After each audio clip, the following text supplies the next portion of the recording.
Hello, everyone. This is Minders. I'm really happy to have you here on this very special webinar with my special guest, Pam Cail, who's Vice President of HYC Logistics. And I'm going to introduce her in just a moment. And we've got a lot of great information here for you today. And so first, let me tell you about the agenda, and then we'll jump in and introduce Pam along the way here.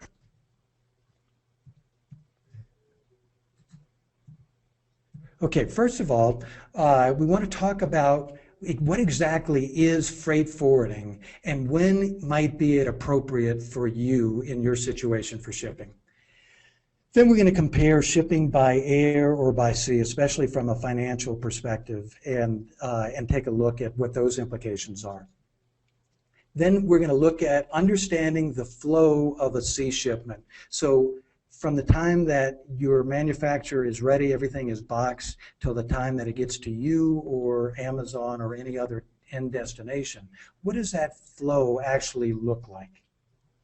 Then we're going to talk about the costs of doing freight forwarding and shipping by sea, and including taxes, customs, and other fees. And then finally, we need to look at what are the downsides of shipping by sea, versus air, and let's take a look at some of the mitigating factors, that are involved in doing this. So with that, let's understand freight forwarding and when it's appropriate. So you heard a little bit right before the recording started from Pam, and Pam's company, HYC Logistics, is actually from Memphis, Tennessee. And before I have her jump in and talk about how she can run a freight forwarding company from not being on the coast, I want to tell you a story. When I first called her and found out she was from Memphis, that basically I told her there's a building in Memphis that's named after me, and it's called Minders Hall, and it's the administration building for Memphis University. And years ago, my great-great-grandfather was the first superintendent of schools in the state of Tennessee. So that we had that commonality right off the bat. So Pam, before you start here, we're getting a little bit of that echo again. So adjust your volume. There we go. See what you can do to adjust that. But let's hear you talking, and I might have to stop you to stop that echo.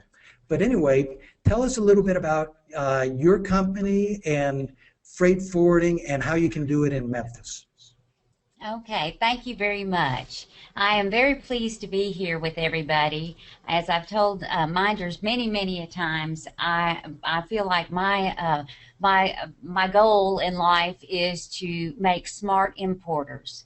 We have talked about several times, we need to improve our exporting in the United States and so forth. Well, I feel like we need to improve the knowledge and the education of making smart importers into the United States. Let's use the opportunities that we have here available to us just in our back door, and that's what I have I've stressed throughout the years of being in the rate department for HYC. A little bit about HYC. We've been in business since 1948. It's a family-owned business, and still to today it is a family-owned business. Mr. Harvey Gaffey started this business as a friendly gesture for importing medical supplies, and he was a lawyer here in town, and from that it grew. So this is where I am. I'm an extension of the family. I actually am not directly related to Mr. Gaffey, but I still care and have the same feeling and values that they did back in 1948, and his current president is Uri Silver, his son-in-law. So with that being said, we'll continue with how to make you a smart importer. When do you choose a freight forwarder? When do you say, okay, it's time to move from air freight, which is costly, to making a better decision? Well, you've got to lay out some ideas and some concepts for yourself. Do you have the time?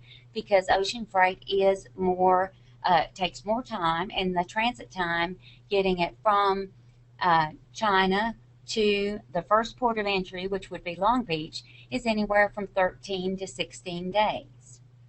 You also have to think about the timing of the year.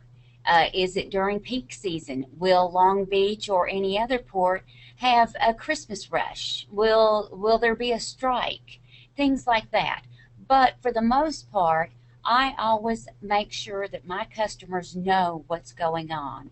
We get updates, we get information so that you would be knowledgeable before you ordered and made your decision whether to send air or ocean. We, of course, want to maximize our profit. So if ocean is cheaper and more profitable to you, that's our end result and our main goal. A freight forwarder is what I am through an agent in China. I actually connect the pieces. I connect the United States with my agent and with your shipper or supplier. The shipper and the supplier are one and the same when you import. You are, that would be your vendor overseas. I know some of these terminologies get all confusing and all that, so I try to say shipper and supplier so everybody knows what I'm talking about. The other part is if you don't have the volume for a full container, it is okay. You can still send it by sea freight, and it's called LCL, less than cargo load.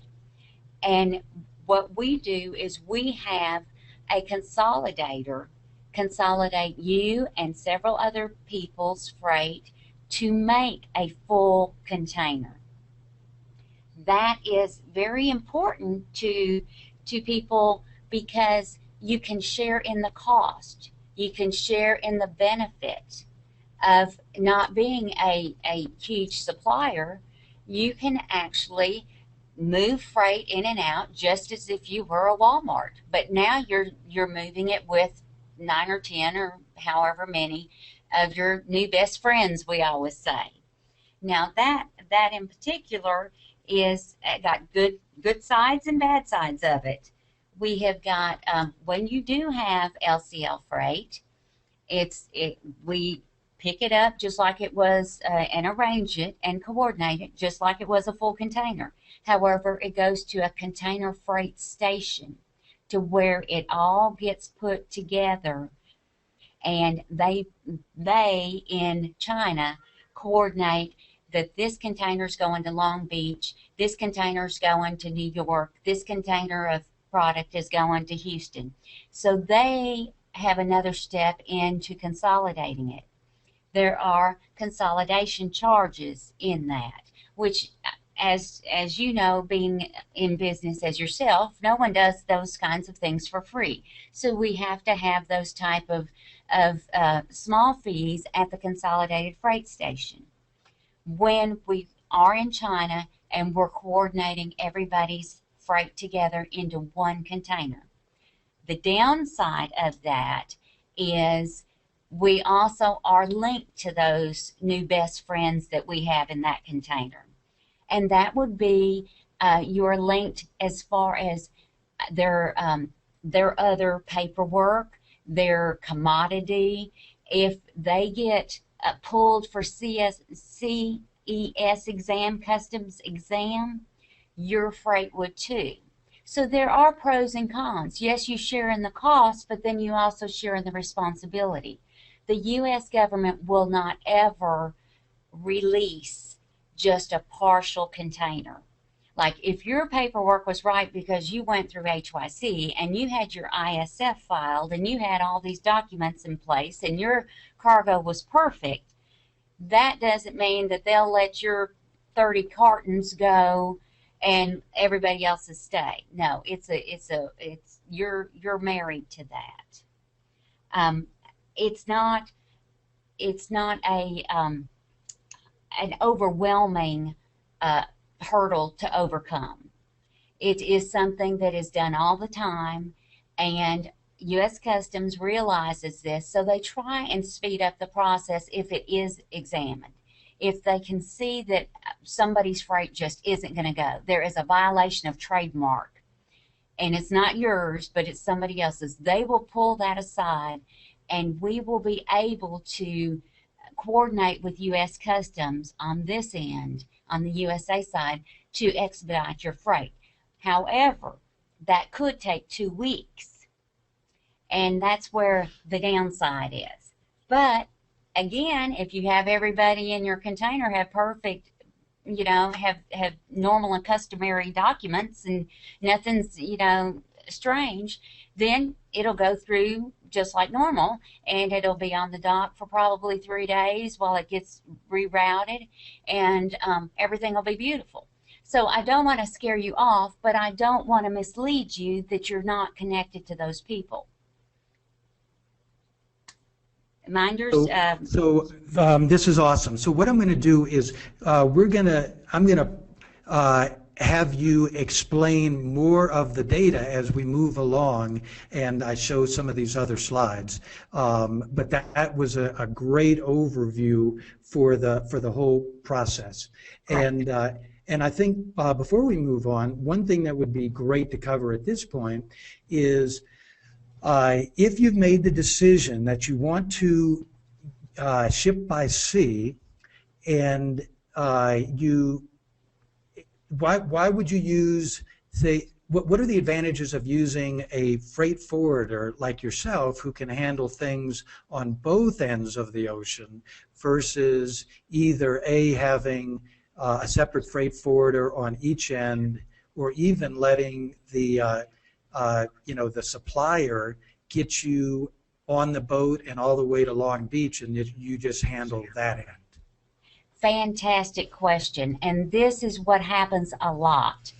I am in the United States, and I know where and what is located in the United States. I know that you've got 9 Amazon locations that you actually will go to. I also know that Tennessee is the longest state, and you're not going to, if you want to go to Knoxville, you're not going to route it to Memphis, and we're going to travel all the way across the bottom of the state, and it's going to charge excess fees. This is one of the positives of not having it shipper routed. They don't really understand how we are. What entails, what our cities are like, what our infrastructure's like in the United States. They also don't know which ports are more sensitive. New York port is very sensitive for exams, whereas LA is not as sensitive. That type of knowledge is key, because those exams will cost you money and delays. The other side of having me coordinate everybody, your side, my side, I coordinate the agent with your supplier, and I coordinate you with me and the warehouse here. This is very important for the overall smoothness of your product. You absolutely do not want too many middlemen, because every time you have somebody in there, it's also going to cost. I actually have an Amazon shipment right now. Now this is shipper routed. They got an agent in China bringing it in. Okay, that's great. That's what I would do too. They know their land. They know which is the best place. They know what's closer. They know the trucking on the China side. They have arranged for a broker over here. Well, their broker that clears things through customs and so forth actually has cut us out of the USA part, except for the warehousing, where we're going to label and get it from the actual warehouse to the Amazon warehouse. So we've got now a fourth party from dealing with the U.S. Customs, making sure that the ISF is in line, making sure that all the documents that you need to clear it are covered by somebody they don't know and I don't know. But yet I am going to take care of getting it to the Amazon. So they have basically cut the process right in half by getting somebody that doesn't know that the best way. They don't know the whole unit of what the Amazon warehouse function really is. And I actually have explained it to them overseas so that they could better route the freight. I am very frustrated because this is exactly what I'm talking about. Be a smart importer. Why on earth would you change and divide once you get in the United States? They don't have to use me, but even the broker that they're using should follow the freight all the way to the end result for the smoothness. So I'm gonna talk to them at LA Port, get the freight, and move it to a warehouse. And there's just a huge disconnect. And Pam, I'm gonna go ahead and move us on so we make sure that we cover this content. But that was a really good point. And here's the other thing that will give a really good frame of reference, to all of us in this group. Right now, if you ship products, from China to the United States by air, you're going to pay that whole air cost, either through your DHL or equivalent or your suppliers. And it's going to go from that factory to whatever is indicated where Amazon wants it to go, several warehouses or the one in Pennsylvania. Now, you have a different set of challenges when you go by sea. If you don't have somebody knowledgeable in this situation, what you're going to have happen is, let's see, Pam, I know we're getting a little bit of feedback here. Would you mute yourself for just a second? Or I might do that until I'm ready for you. Okay, so I just did that. I forgot I have the controls over here. So there we go, that works. So let's take, you ship your items to LA, Long Beach Port, and then you have an option, which you'll find out here in a little bit, of either going, by rail or boat, or excuse me, rail or truck, to the various warehouses, or, as we become accustomed, we're comfortable shipping at the Amazon discount rates in the United States to the Amazon warehouse.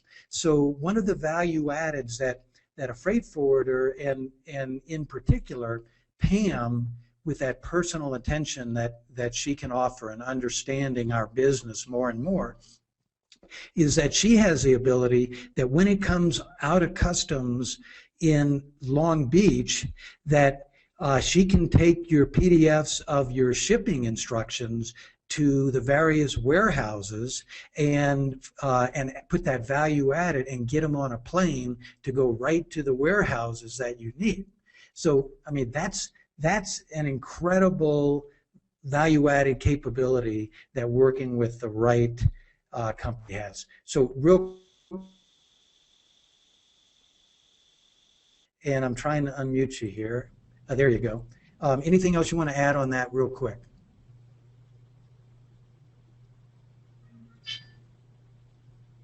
Pam, you're on. Okay. I do agree totally with what you said. You've got to have somebody that is on this side to finish the process. You're not a number. You've got to have a broker or a freight forwarder, which we are both, have that boutique service, have that customer care, have that follow through. Because timing is everything when you're dealing with something like Amazon. You don't want to miss the Christmas rush, which will, and at this time, if I could talk about the different sea lanes, Minders, would this be a good time to do that? Let me spot for that. So let's go there in just a second. But let me show one slide first, to really kind of set up the potential here. So let's go here, and all right. So here, what we're looking at here is a slide to compare shipping by air or by sea.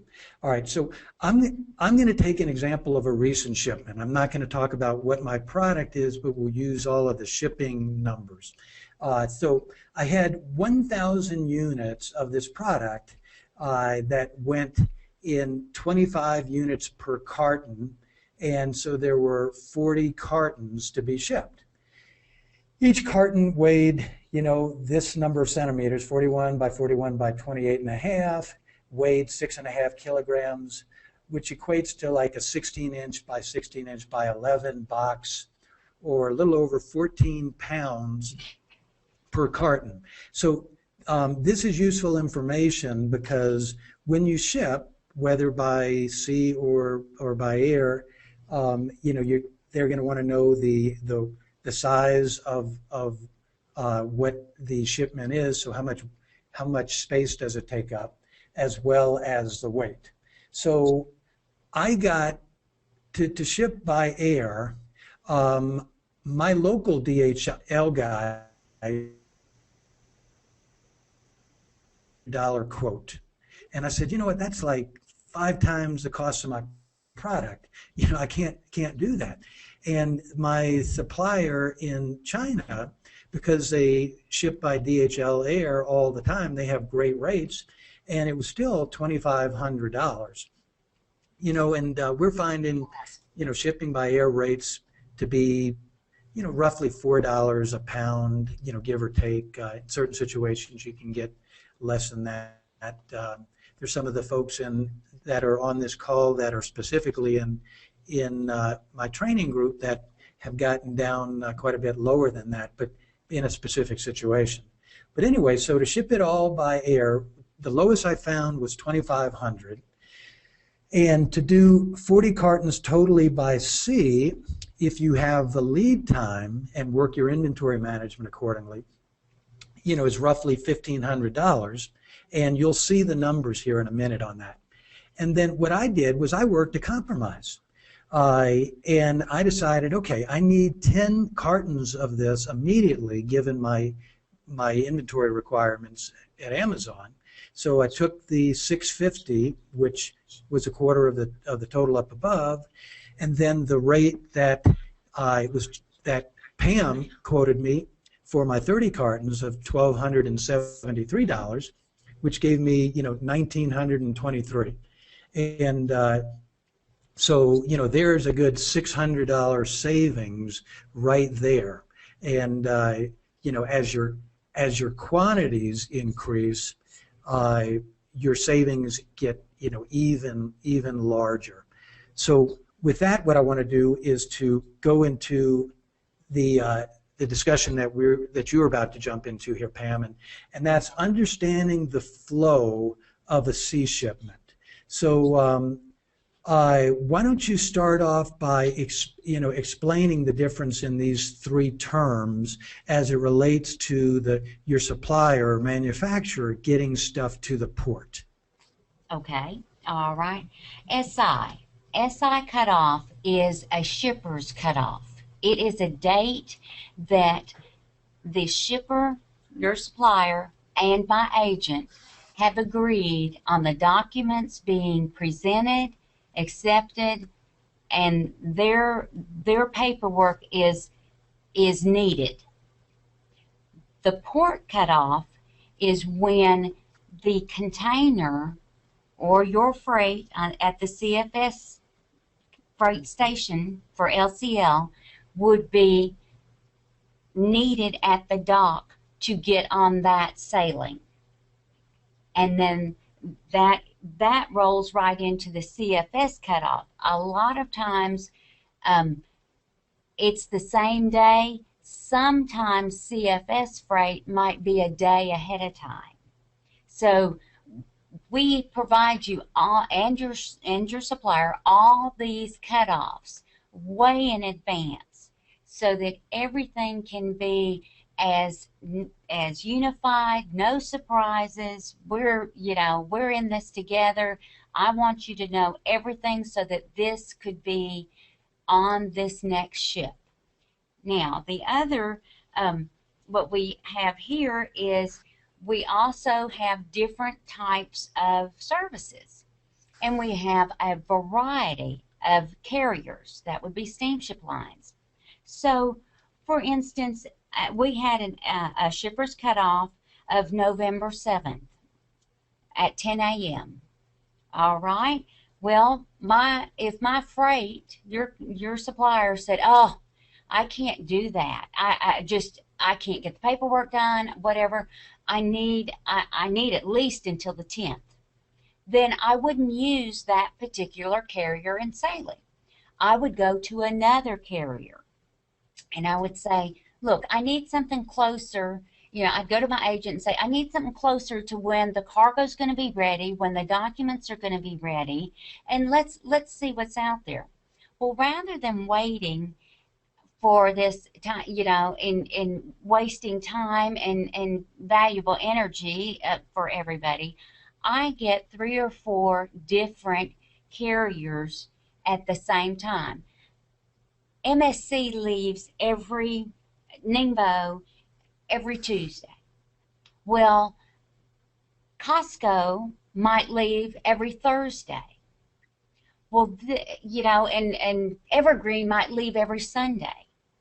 Well, you can say, okay, if I'm going to leave Ningbo on, we'll say the 12th, then my shipper needs to have all his paperwork about 5 days ahead of time. So we're going to have to make sure that we back up and make sure that your cargo's ready so that they can fill out the paperwork. And so that's where it all starts from. It's like, okay, let's find what is best for your freight. So that is one of the things that we have that no one else takes the time. If you were in a quick churn and burn type, situation here with a broker or freight forwarder, they're not going to provide you 2 or 3. They're going to say, okay, your freight, we got this on MSC. MSC leaves every Tuesday. You got to wait till the next Tuesday, because really we're in this and we're rushed and so forth. HYC, this boutique experience that hopefully Minders has been a part of, and I think he has, we take the time to look for you, to make you a better importer. You don't want your freight ready and sitting there on the dock. That's what we need. That's what we need to do. Okay, so Pam, given a specific example, and I'm going to mute you out here again real quick. Okay, great.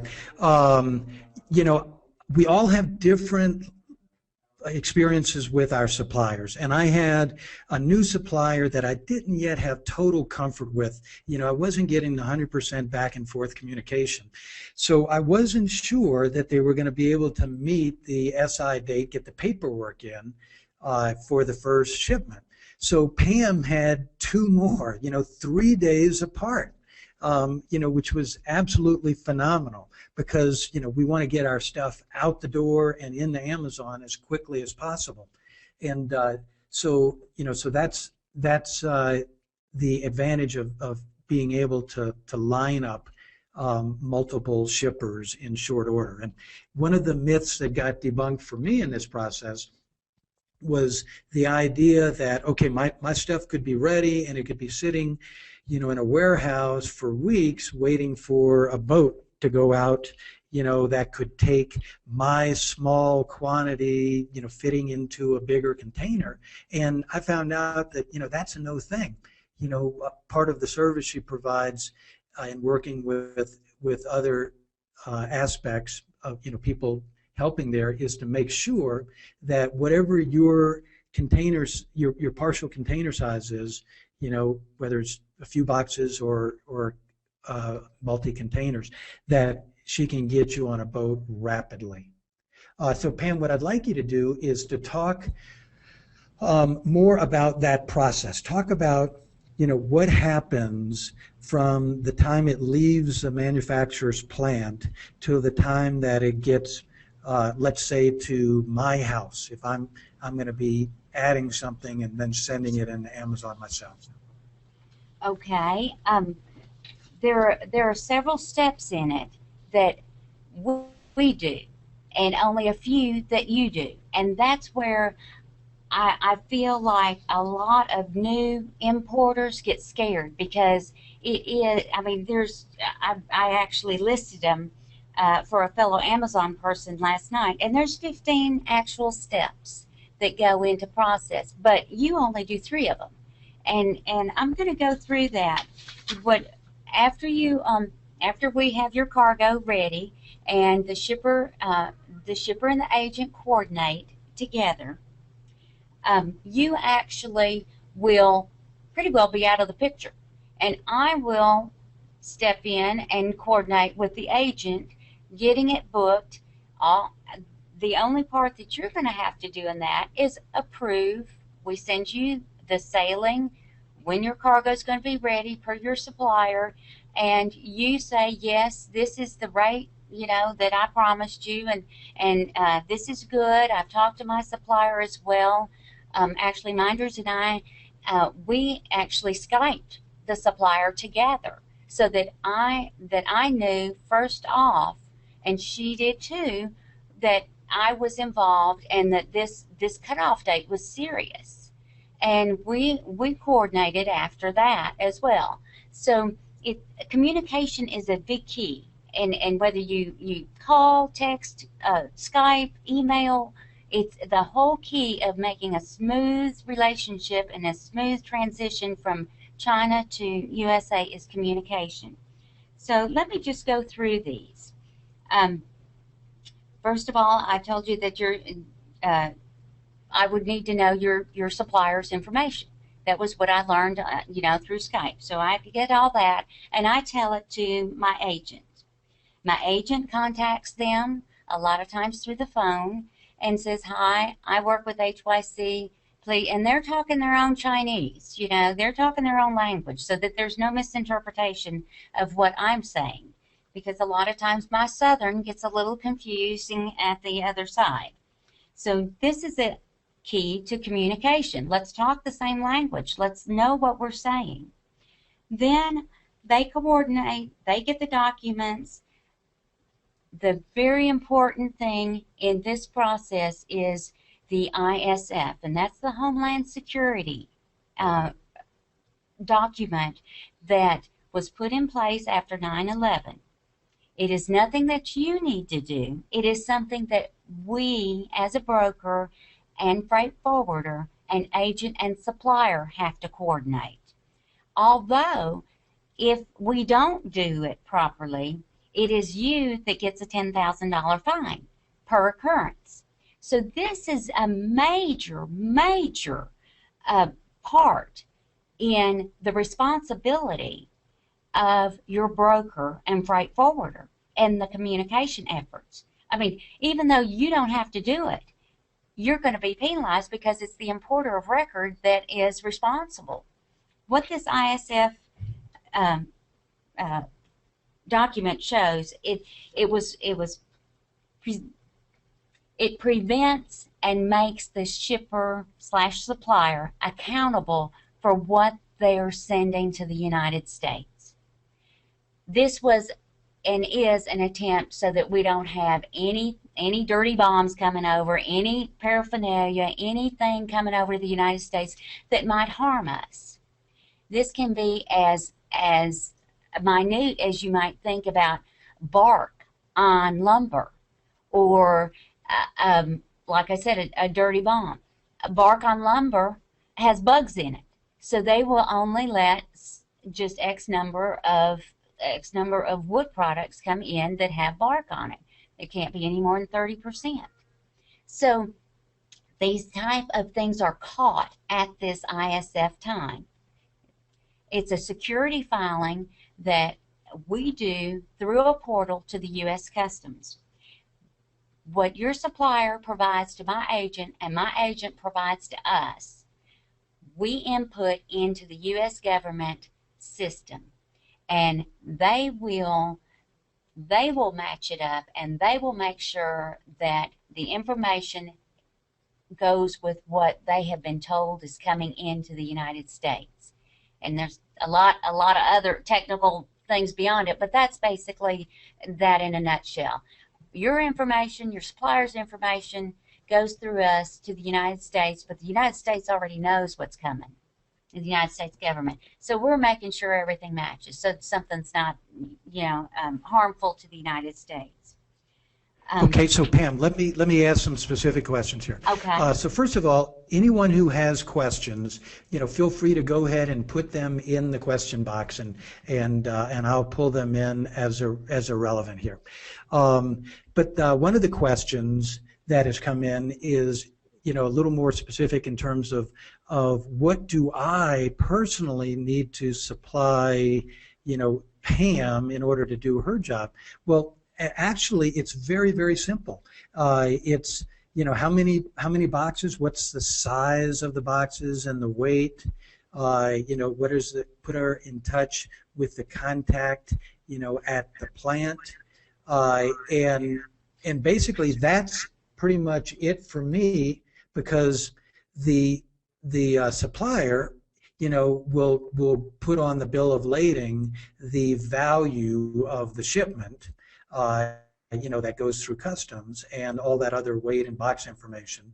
And Pam knows what forms need to be filled out. So, I literally don't have to do anything else in that process. And they just handle the whole thing. So using the example of the shipping, from Ningbo, which is near Shanghai, for this recent shipment, let's trace the progression of the shipment. So first of all, my shipment is actually going out tomorrow morning, and the documents were supplied, that first cutoff, SI, actually last Monday morning. Okay, so actually you can see a prime example of all of these things taking place, those three terms on the sheet, so that we can actually have shipping 5 days later. So they go out on tomorrow, which is the 16th, and let's just kind of use a timeline, Pam. When will they most likely hit LA, Long Beach? It will take 13 days to 16 days, depending on what carrier, what routing we have picked for your sailing.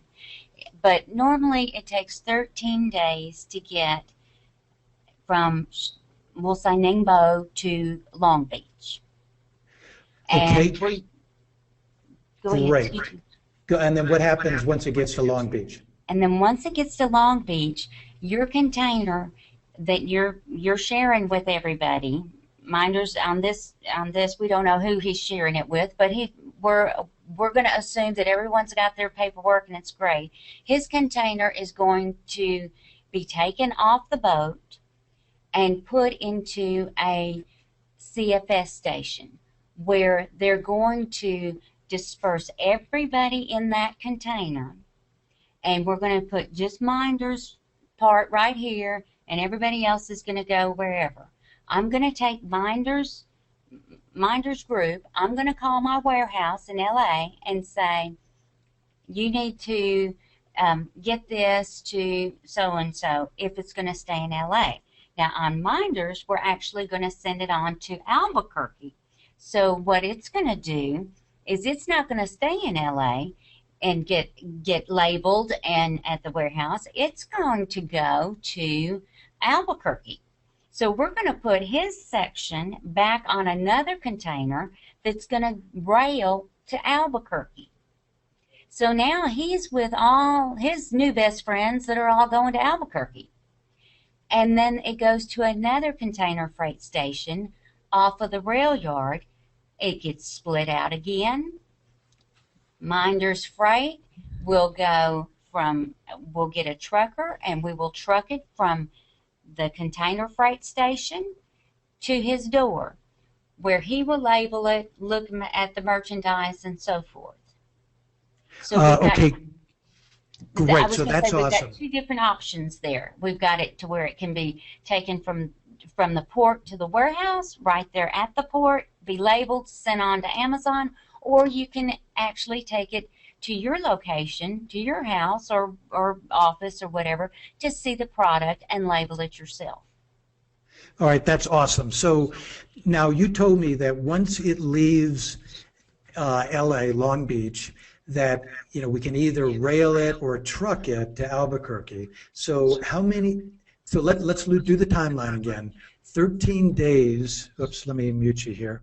All right, 13 days in order to get to Long Beach, and then so two questions: how quickly can it if it didn't have to go to Albuquerque, but could be offloaded in LA? How quickly could it clear customs? And then the second question is, what is a transit time, from LA to Albuquerque, either by train or by truck? Okay, we always allow 2 to 3 days at the port for it to be unloaded, because there's hundreds, thousands of containers on those boats, on those ships. So we've got to get them time to unload it, basically sign off on it, and then also get in line and get to the CFS station and be dispersed. So you've got 13 days plus 3 days. So if you would call up and you were just a caller, you'd say, how long does it take to get? I would say 16 days, because I would rather that you don't always have to know the intricate details to know the timeline. But in this webinar, you know that it's 13 days for sea, 3 days at the port. Then, after we get it at the port in the CFS, we could truck or rail. Now, this once again is up to you and how fast you need it. We can get a trucker out there immediately, and depending where it needed to go, if it needed to be in Pennsylvania, we could team truck it and we could get it there in 4 days, but it would be expensive. So we try to be smart about it, but you don't want to lose a contract either. So you've kind of got to weigh out your options. Once again, going back to this scenario, it's in LA. I can truck it to Albuquerque or I can rail it. Railing will take longer than trucking because it has to be placed with its other people, with its other fellow Albuquerque people in its container and put on the rail, and the rail is slower. So we're going to talk about, I could get it to Albuquerque in, I'm going to say, I have to look at my notes, excuse me just a minute. We're going to get it to Albuquerque at the end of probably about 25, 28 days. So that is on rail. So we're going to say, all right, we've got 16 days already. So it takes about 12 more days for it to be on the rail, to clear customs, to get to Minder's door. I think in our instance, we talked about doing it by truck, because it's literally about a 12-hour drive, from Long Beach to Albuquerque, and so we could shorten that time frame. In fact, we planned on shortening that time frame by a few days with that process, right? Exactly. In fact, if the truckers cannot drive any longer than a 10-hour period at this point in time. So with a 12-hour trucking window, we would say it would be 2 days, 3 days once it got cleared and to mind your store. And then we've got to allow a little bit of time. So it wouldn't be 9 days. It might be 7 days or 5 days. A lot of times with the CFS stations, it takes a little longer for them to divide out and sign off on it going. So even though we know it's a 12-hour period, don't be misled and say, okay, I can get it there. Okay, if it leaves at 10 o'clock today, I can get it there by tonight. No, we have to work within the rules that we're given, and also assume that you're not the only one that that CFS station has to clear for. Great. So Pam, that's awesome. And so what I want to do is I want to move on to some specific numbers here and more detailed terms. But the other thing here is hopefully you're seeing different ways that you can streamline the whole process. So for example, Albuquerque is about 3.5 hours away from me, and I go down there a fair amount of time. So when that shipment hits Albuquerque, I'm going to be there and pick it up and just bring it back up to Durango. That'll save me a little bit of time, and we can save that extra 6 or so days altogether by processing it in LA and sending it directly to Amazon. So these are things that Pam knows how to do, to streamline it so that literally in maybe 2.5 weeks longer than the time it would take you, 2.5 to 3 weeks longer than the time it would take you to ship by air, you can get it to Amazon by sea with tremendous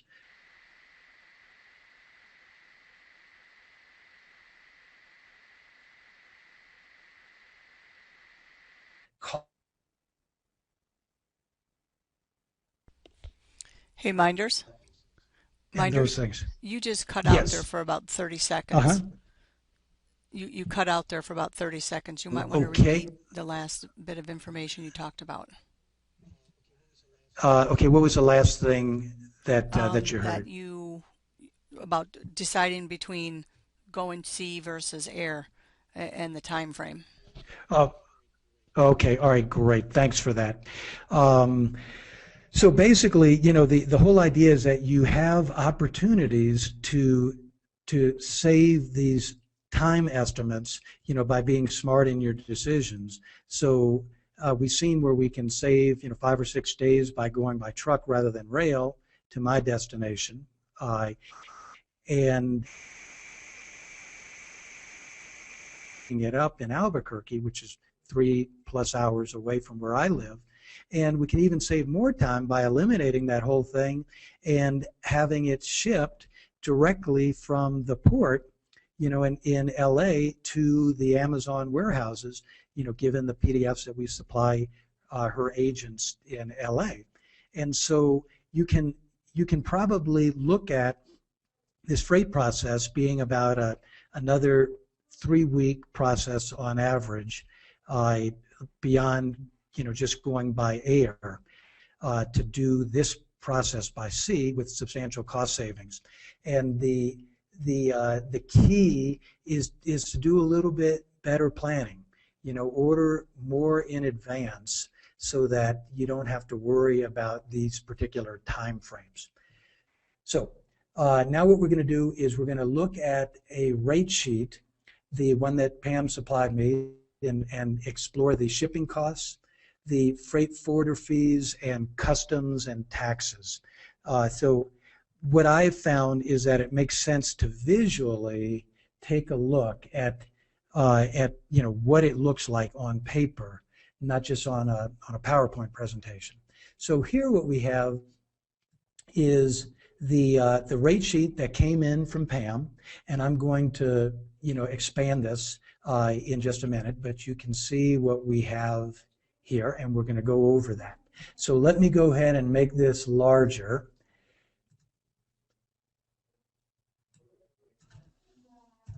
All right, let's see how that works. Okay, and you know what, I'm just going to make it just a little bit larger still. I think that'll work.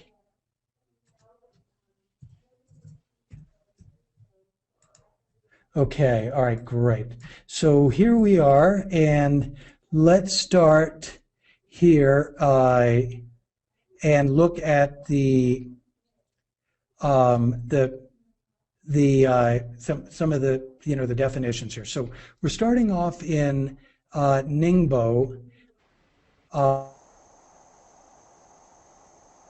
and you can see that Pam has estimated a 25 to 28 day total from the port to Albuquerque, taking in all of those time frames that we talked about. So Pam, I'm going to bring you back on, and let's take a look at the CBM, the total volume of 1.5 CBM.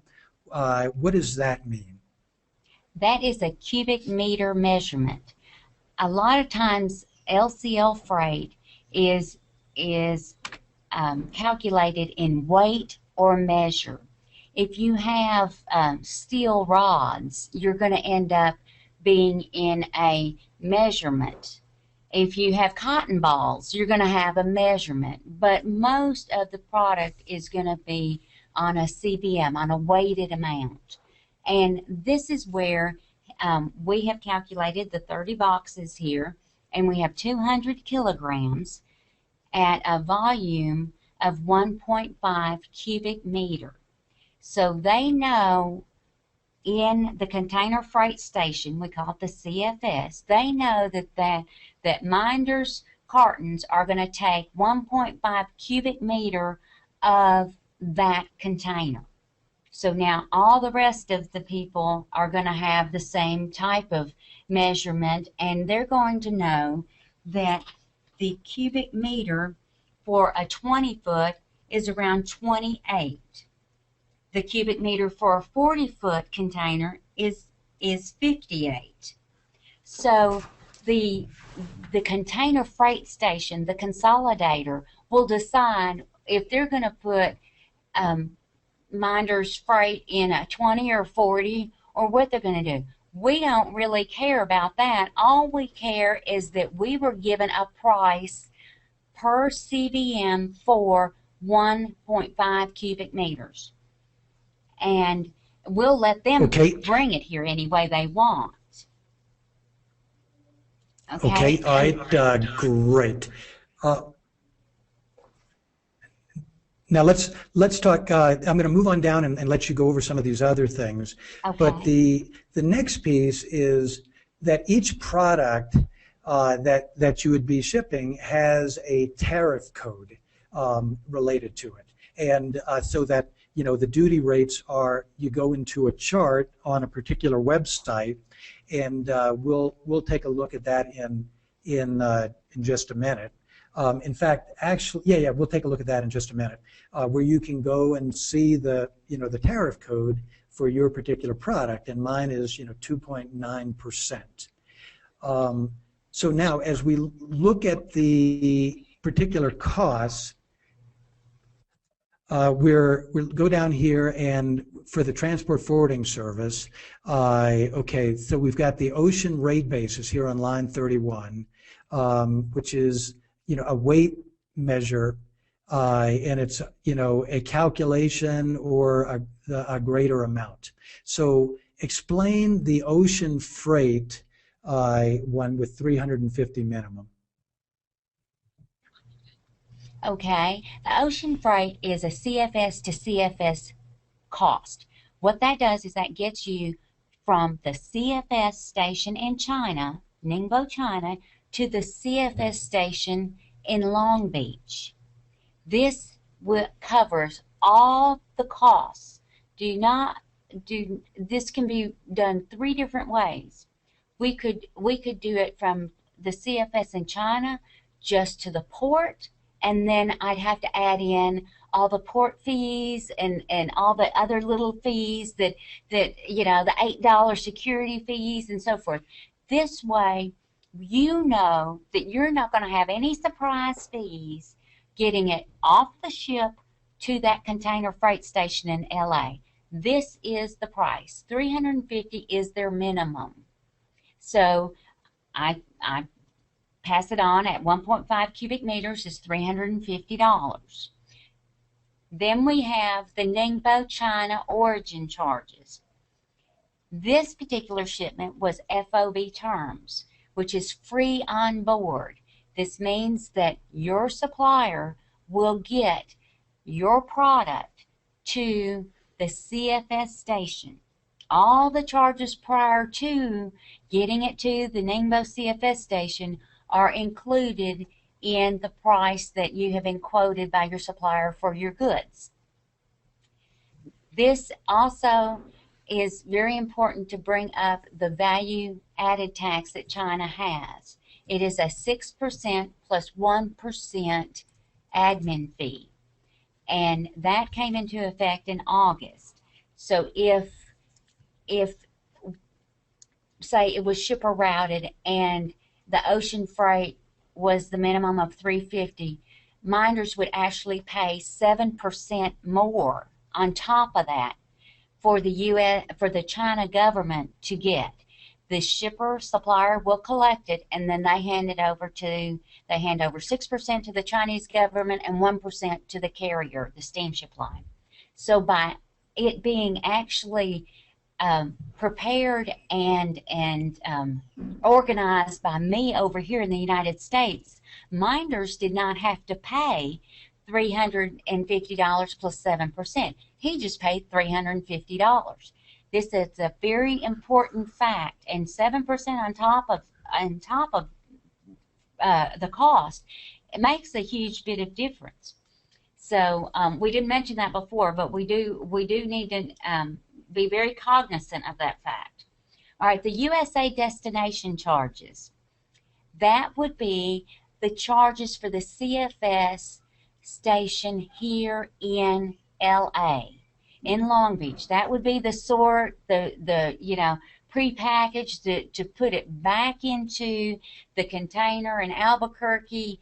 That would be that warehouse CFS station handling fee.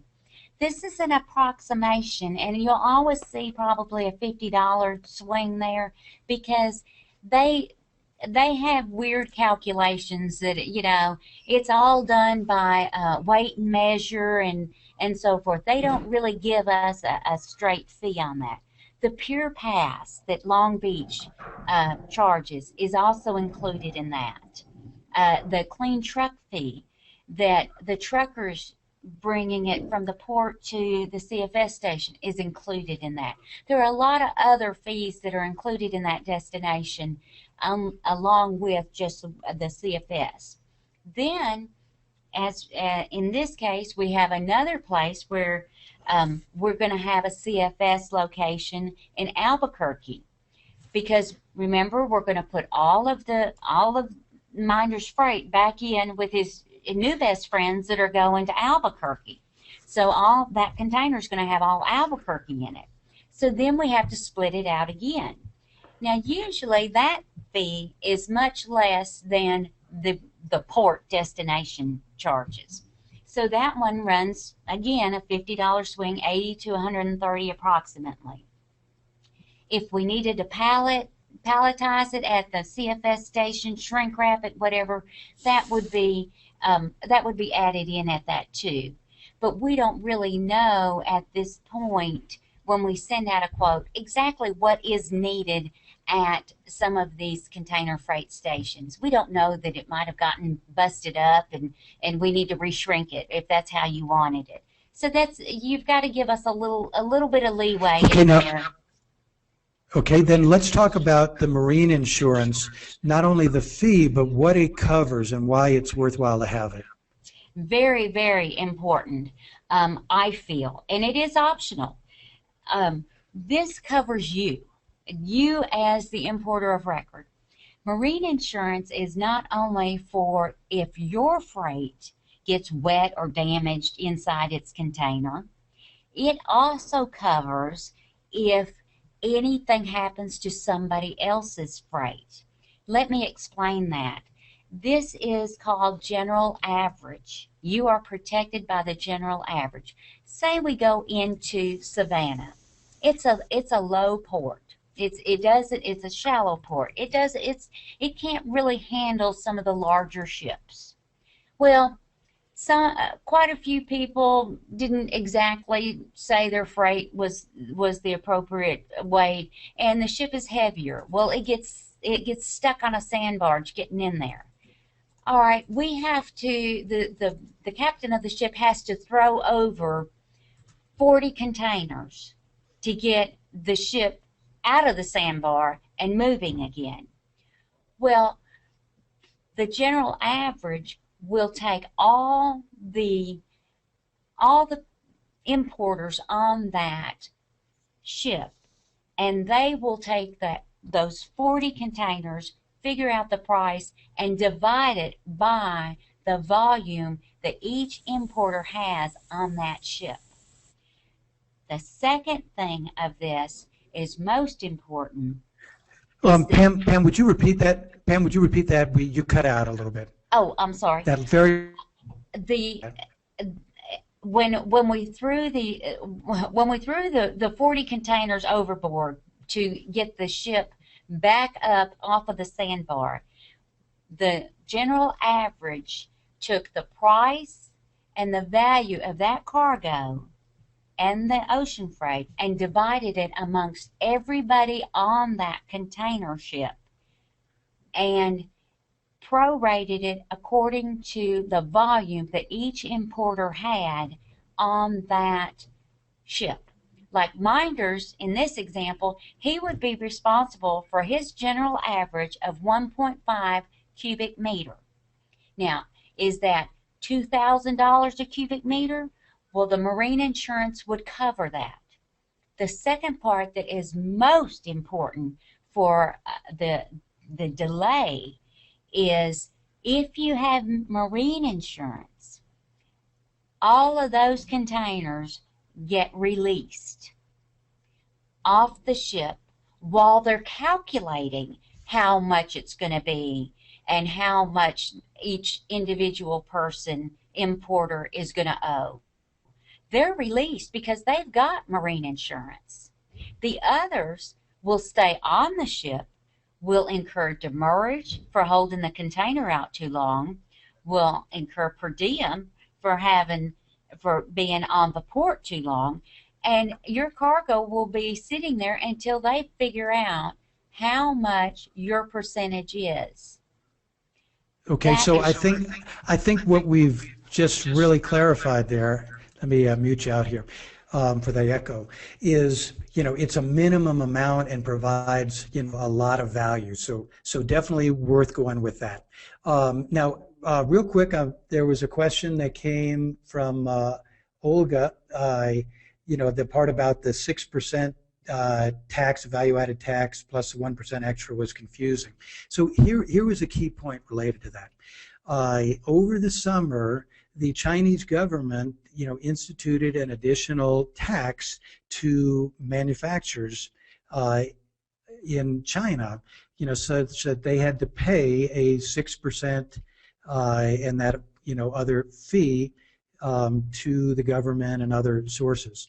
And so what Pam was saying, that, because you have FOB, the port of shipment, and you use this freight forwarding process, that is not a cost that gets incurred by you or passed on to you. It's really their cost, but you will find instances when they'll look at an opportunity, to charge you for that. So, and Pam, you tell me if I'm wrong on that, but is that a pretty good summary? That's a good summary, and even a shorter summary would be any fee that you have to pay for China charges is going to have that VAT tax on it, value added tax. So if your local charges, your ocean freight charges, if you did shipper routing and everything was paid to your shipper, your supplier, you would add an extra 7% because they would have to pay the Chinese government that 7%. And we're bypassing that through this mechanism. Exactly. Okay.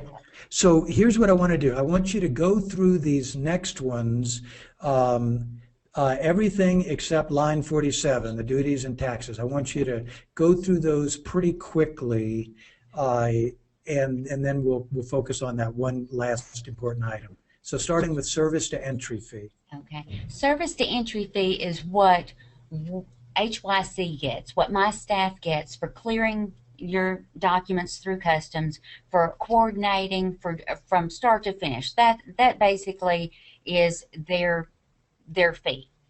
AMS is the fee that China gets for their automated service.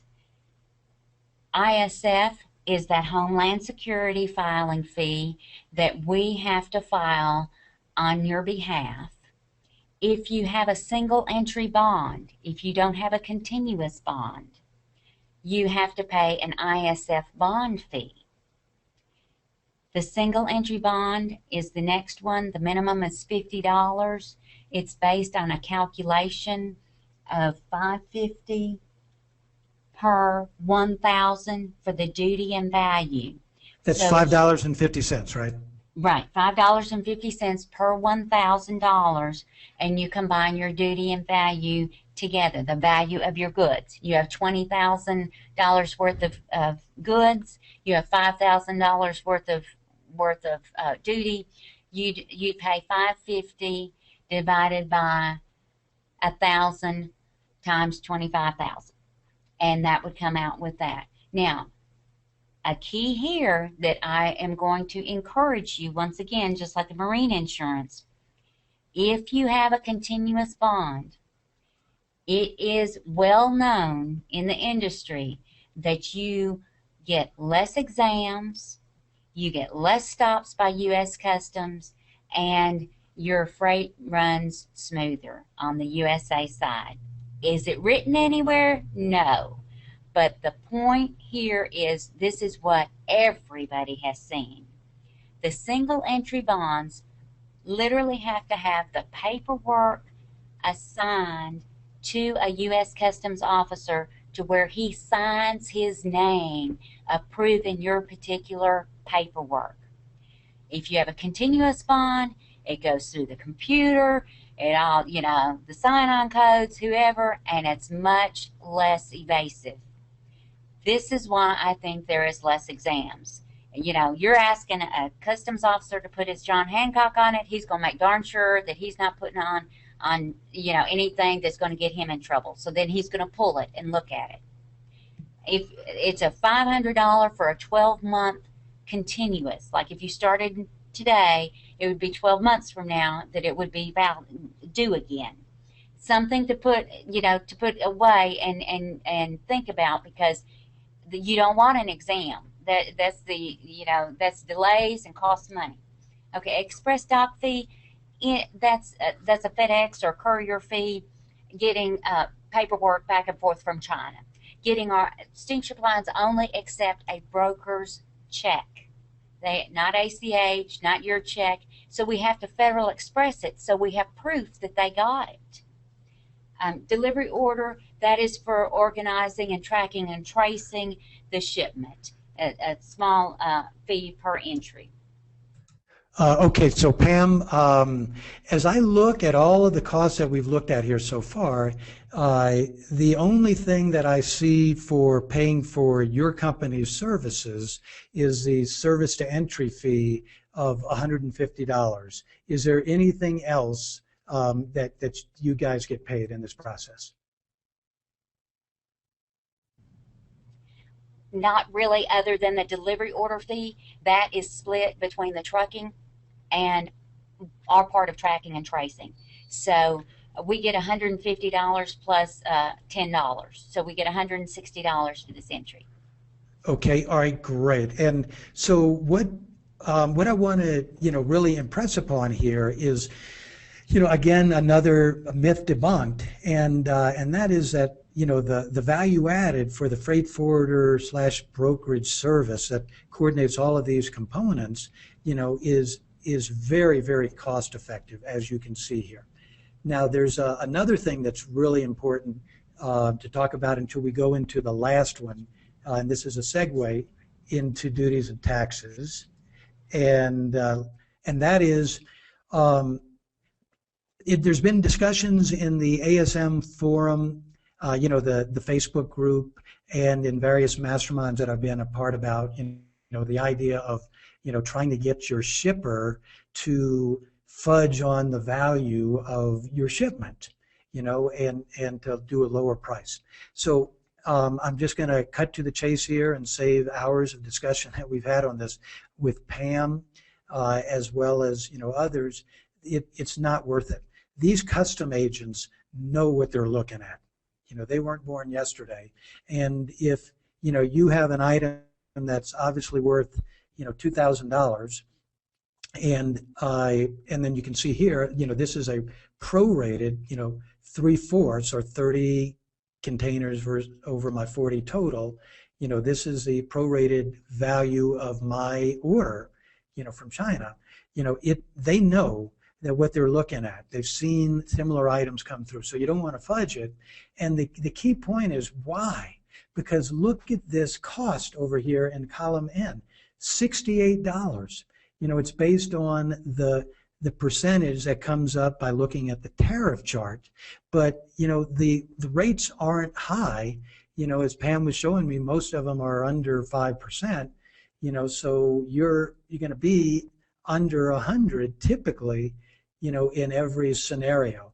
So this last piece here, duties and taxes, has been one that has been, bantered about in many discussions that I've had with people talking about shipping. So Pam is going to walk us through this area in gray. So let me unmute you again. And Pam, go ahead and tell us about these three components of that $68 fee. Okay, and I cannot reiterate enough of what Minders just said. And to further that, if Customs does catch you, you will be on a sanctions list, and your freight will be pulled every time, and they can go back up to 7 years and ask for paperwork on products that you have sent prior to. Okay, now about duty and taxes. Duty and taxes duty is by tariff. The first 6 numbers of every tariff code are universal according to our government, the Chinese government, the UK, whatever. We all agree with the harmonized tariff for the first 6. The second 4, the next set, the second part of 4 is per what USA will say it is, or what China says it is. So the last 4 digits of the duty is specific to USA and specific to the commodity. And it's very detailed. This tariff book is online, and Minders has given that. But it also, if you had it, it's about 10 inches thick. So we're looking at it right now. Okay, so there you go. We can, and the website here is just. I'll give you that link in just a minute on a slide. It's hts.usitc.gov. But I'll have that on a slide for you in just a minute.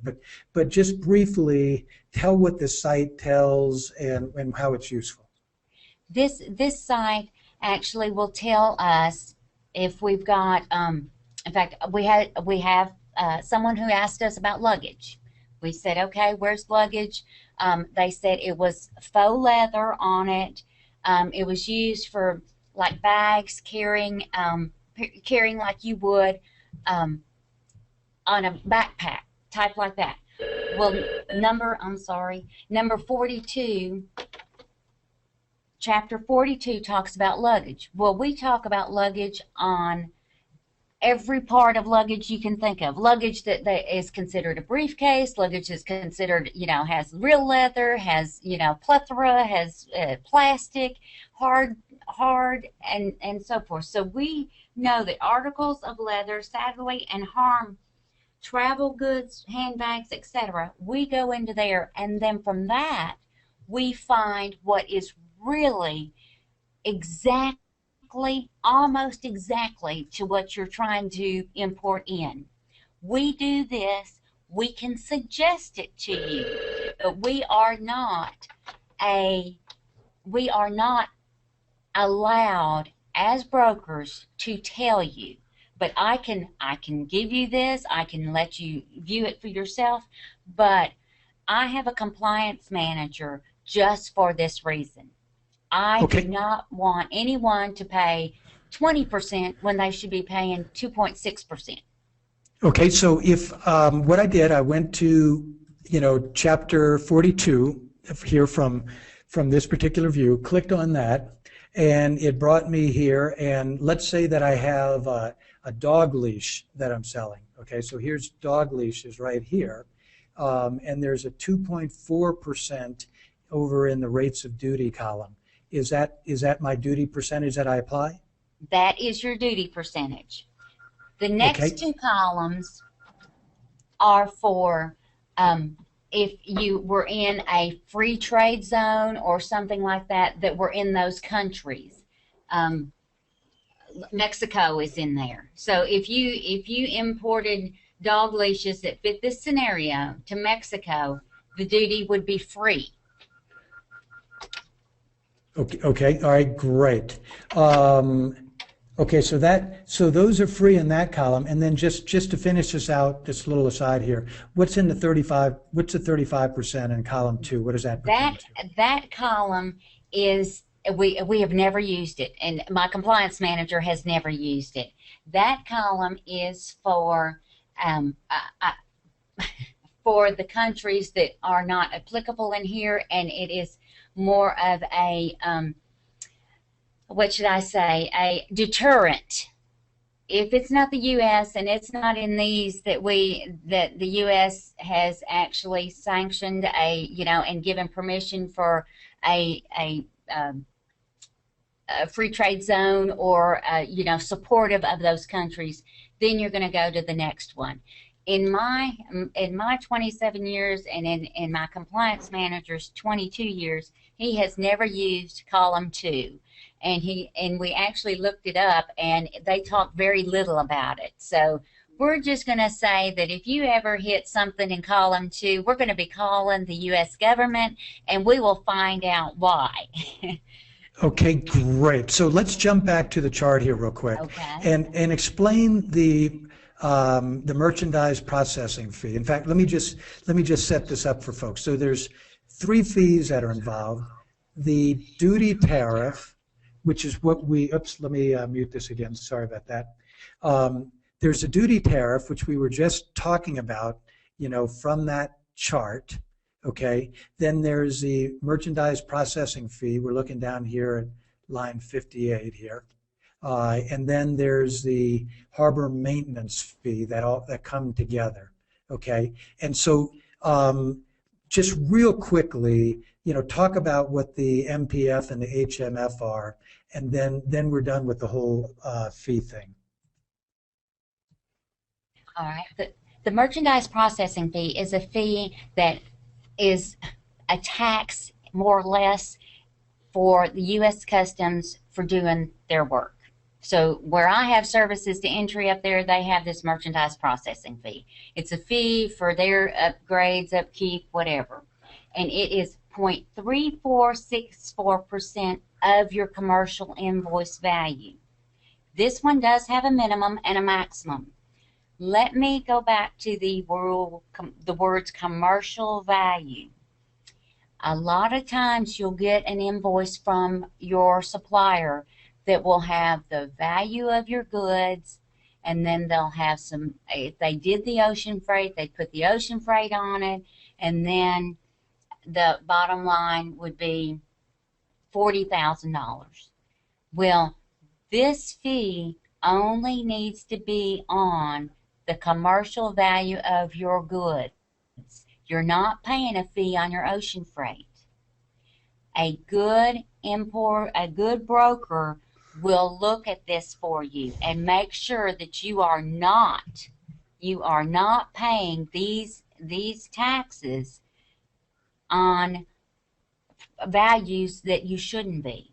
Okay, great. So what, let me just mute it real quick, Pam. So that 0.34% times my value of 14.15 down here came out to $4.90. So you can see the $25 down here on line 56.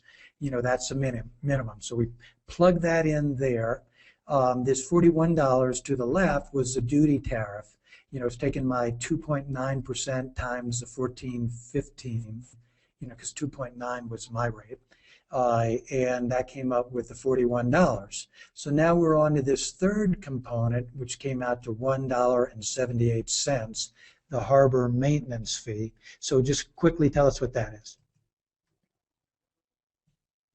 And harbor maintenance fee is for the port usage. It keeps the update of the port. Like I was telling you about the Savannah port being low, we need to dig it out. We need to get these big freighters in there. That's where they get the money and the funds to do that.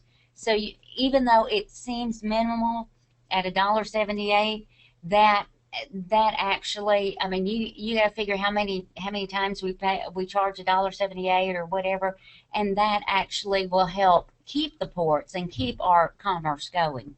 And once again, that is on the commercial value of your goods only, nothing else. Okay. And there's no minimum or maximum. Great, thanks, Pam. So what we have here is that total is $67 and change, and you can see up here on in column N, I rounded up to $68. So in adding all of these fees up, we came up to $1,273 for my 30 cartons, and that includes 130 at CFS in Albuquerque that I put down here rather than up above. And so that ties into the number that we were giving earlier. So the intent here is, again, to demystify this process. And I think you can see that even though there's a lot of different little fees involved, you can wrap your hands around it, understand it once, let your freight forwarder do the work for you, and forget about it. So as we're getting ready to wind up here and answer any last questions that are here, let me give you that site. The hts.usitc.gov, which is where you can find those rate charts for your particular product. And now let's cover, this is the last slide that we have in terms of content. And we've talked about a number of the downsides, and I want to reiterate mitigating factors here. So we've talked about the LCL, less than container load, and that if you don't have a whole container, then you've got the potential problems of, having to be couplable to the weakest link in your container. And so real quick on that, Pam, can you just talk about how big a factor that is, how big a risk factor that is in reality for people? For the actual being the weakest link in the container, and being cut back by customs, held back, and that kind of thing. In reality, you've heard that U.S. Customs was told that they're supposed to get 30% more examinations of our cargo. We have not seen 30% more increase. Do I feel that there's not? I hate to say that most of them come through, without a hitch, and yours is going to be perfect too. Most of ours do not end up with an exam, and if they do, they end up going through like a tunnel to where they see if there's something radioactive. That particular is a real quick exam.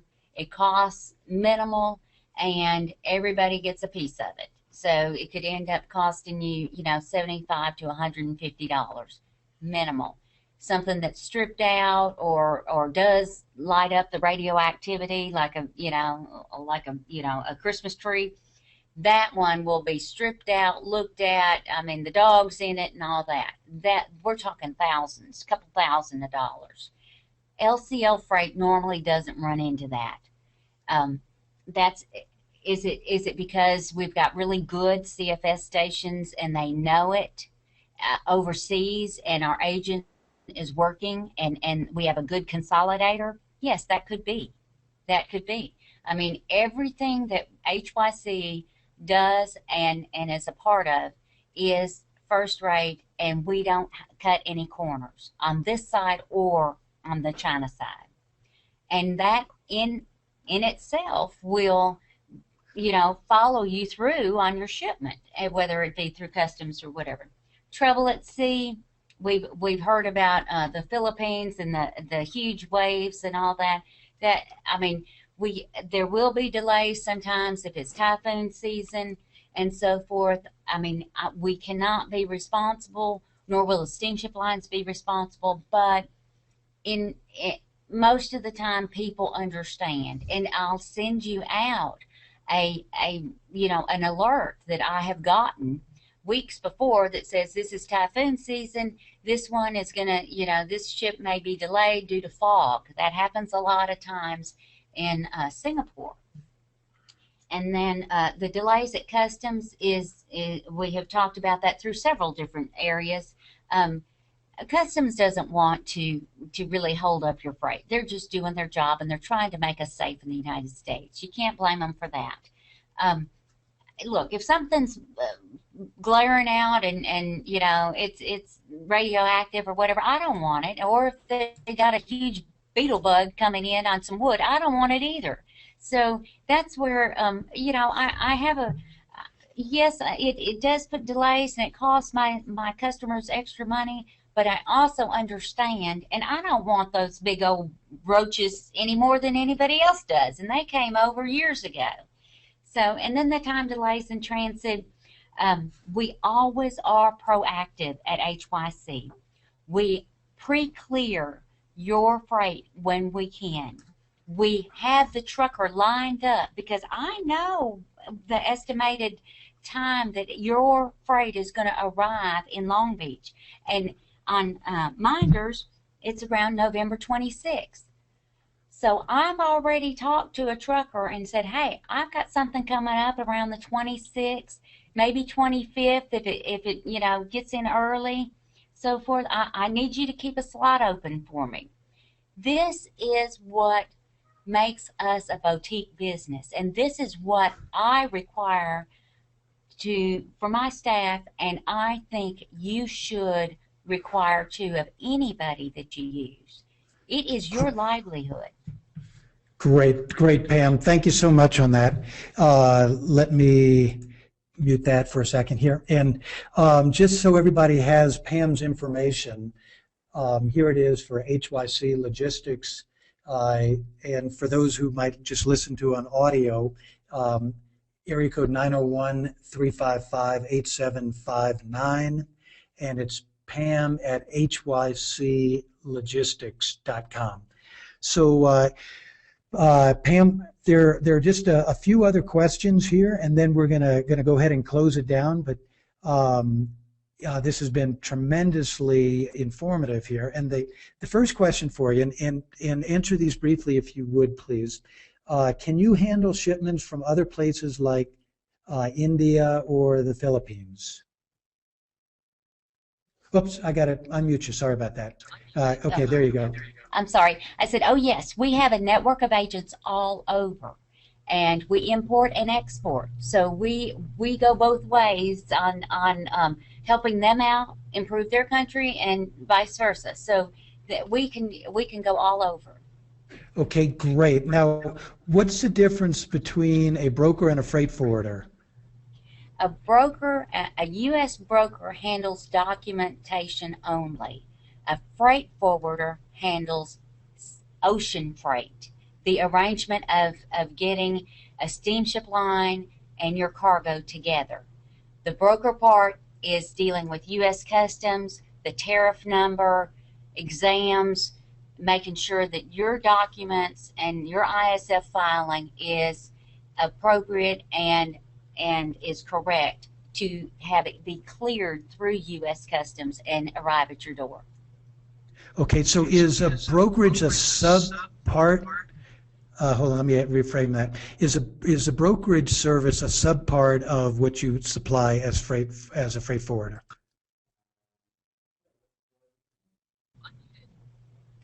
I don't know if I would say subpart. I'd say they go hand in hand. I can be a broker without being a freight forwarder, and I can be a freight forwarder without being a broker. We are licensed on either side, and we are an NVOCC for exporting, which is a non-vessel operating. So we actually can make contracts and export, just like the steamship lines and so forth. So we have got a multitude. We are also a U.S. truck broker, so where we can go right to the carriers that we do with steamship lines, we can do that same thing with trucking. So we have a lot of versatility in HYC.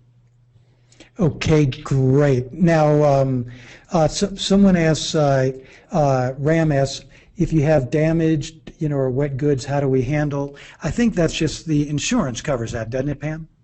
Right. That is the insurance coverage. We will provide the insurance agent with all the information that we have, and then they will go and talk to the carriers that actually own the container, and they will mitigate it out like that. You will be very much involved in it, and we will be at the beginning. But then after we produce all our documents and say, yes, we didn't, we loaded it properly at the origin, and it still got wet. I believe your container had a hole in it. There was faulty machinery or whatever. That type, we would, then the insurance agent would take over at that time, and then you get your claim. All right, great. And now, Emily asks, were the custom broker fees included in the sheet that you went through? The Excel spreadsheet, were any brokerage fees covered, were they covered in that worksheet? Yes, the brokerage fees was that services to entry. It started with the services to entry on Minders. When I talked about the duty and the CFS, it's in the middle section, and this page right here that's up. If you go above that, see it says brokerage services right there in yellow, and then all those are really our brokerage services. Above that is our freight forwarding services. Okay, great. So we got one more question, and then we're going to call it a day. And so Cheryl mentioned she has a USA supplier who won't ship to Amazon. How could I use your services? Well, I don't think you're applicable in that situation, are you, Pam? If the supplier is located in the U.S. Well, we could, to me, that it's already cleared through U.S. Customs because it's here or it's made here.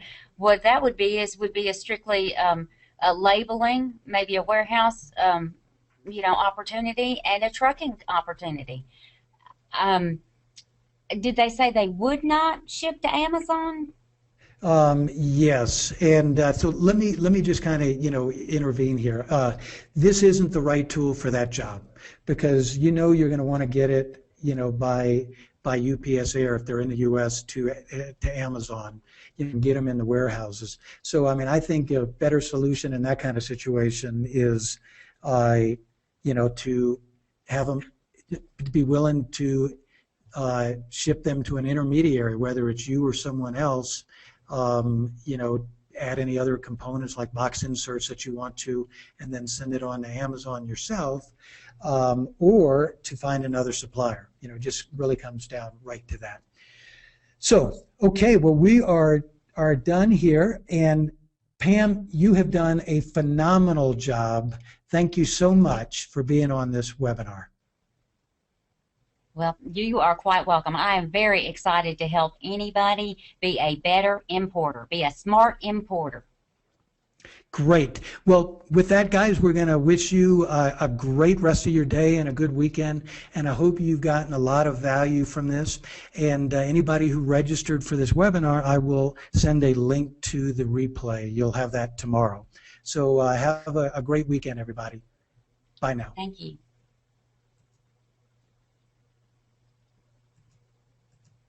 The organizer has ended the session, and